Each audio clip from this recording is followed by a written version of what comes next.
Hey, if your downloads in Tinfoil are stuck on queued and never start, yeah, that's a pretty common issue.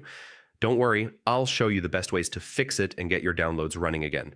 First, make sure your internet connection is working properly. If your connection drops or becomes unstable, downloads may stay stuck in the queue. Try reconnecting to Wi Fi or restarting your router. Sometimes Tinfoil just needs a fresh restart.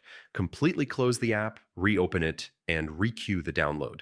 If you're using a download source or shop, it may be offline or overloaded. Remove the stuck download and refresh or reconnect your source. Go to the download section, clear the queue completely, then add the download again.